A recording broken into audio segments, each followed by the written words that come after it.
Hey guys, Eric here with the Savvy Camper. So today we are looking at this Bodega cooler. So they actually sent this out to me to test out and review. So first off, what this is it's not only a cooler, is it has a 12 volt compressor in it down here. So it's basically a refrigerator slash cooler. So it's designed just like a cooler. It's got wheels, it's got handles, and then this one kind of folds out so you can carry it with the wheels.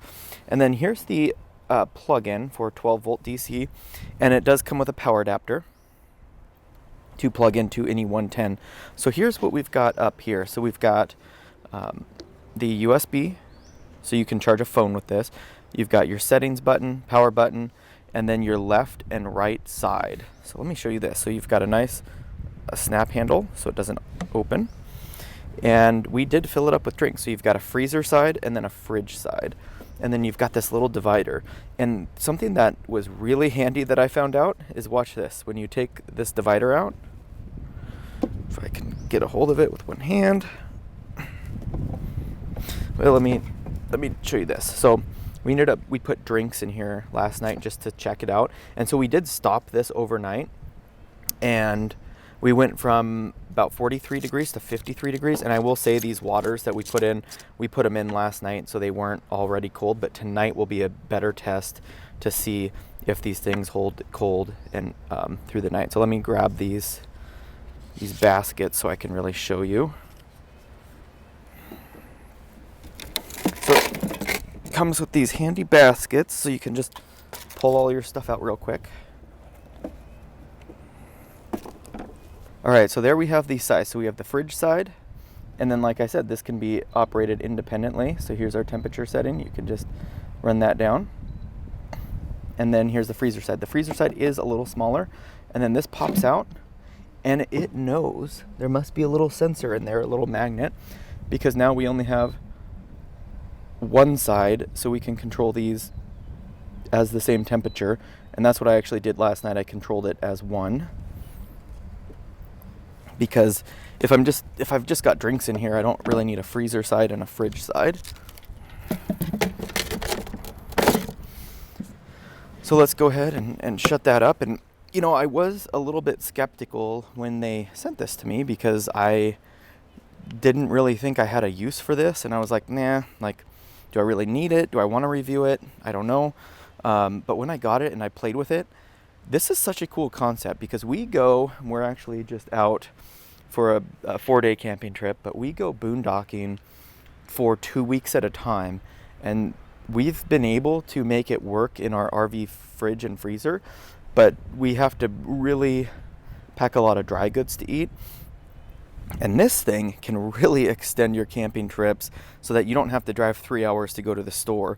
And we actually paired it up with our Lion Energy Safari LT box. And as you can see, it's running about 27 watts. So right now we've got about 11 hours of runtime, and that is with the compressor on because we just had it open and I just messed with the cooling, turned it way down. But we had this run all day yesterday, and we only lost about 3 bars on our box. So I think this could last, on at least this size of box, I think this would last maybe a weekend, and that is at refrigerator settings. I think once you go down to the fridge/freezer settings, maybe this box wouldn't last a whole weekend. You might have to go charge it in your car or find a plug-in at the state park or wherever you're camping and the restroom and plug it in every once in a while. But if you had something like this bad boy, you probably could go a lot longer with that refrigerator than this little guy. So one thing that's really awesome, and when I was in the truck, so we had the freezer in the bed of the truck with the box, and we had it on. Now I could see why some trucks, they have a little cigarette lighter in the back. That'd be really cool to just run it off the bed cigarette lighter, and you wouldn't have anything to worry about. But let me show you the app, because I was able to check temperatures and mess with it all from the truck. So here's the app. So we've got your left side and right side. Obviously we don't have dual zone because we took that divider out. I've got it on eco mode, and I've got it on Fahrenheit. And then here's the battery shut off. So it will cut off from your battery at a low, medium, or high voltage. And that's basically to save your battery. So here you can see our battery is at 11.2 volts and it says it's about 62%. So let's go ahead and add our middle divider back.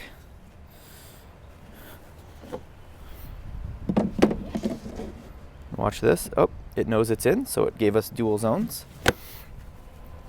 So let me show you how to adjust the temperature. So we could just go the left side and say, okay, we want, so here's, it currently is 47, so we're going to turn that down. Let's turn it down to all the way to -4. So let's turn it down to, let's see, to, I don't know, what should drinks be at, 39, 38? Then as you can see there, we're at, and so our temperature is 47, and we're at 42. So it's got some ways to go. So the right side, oh, and you just heard the beep. So you can mess around with the temperatures and then it will just automatically update. So let's, since we just have drinks, let's just turn both to 39, and there we go. And so right now we've got the left side at currently at 41 and the right side currently at 51. So there's a 10-degree differential between them right now. And there you can see the snapping latch, the locking latch, and you can see there is a light in here. You see that light? And I questioned if it turns off or not, but watch.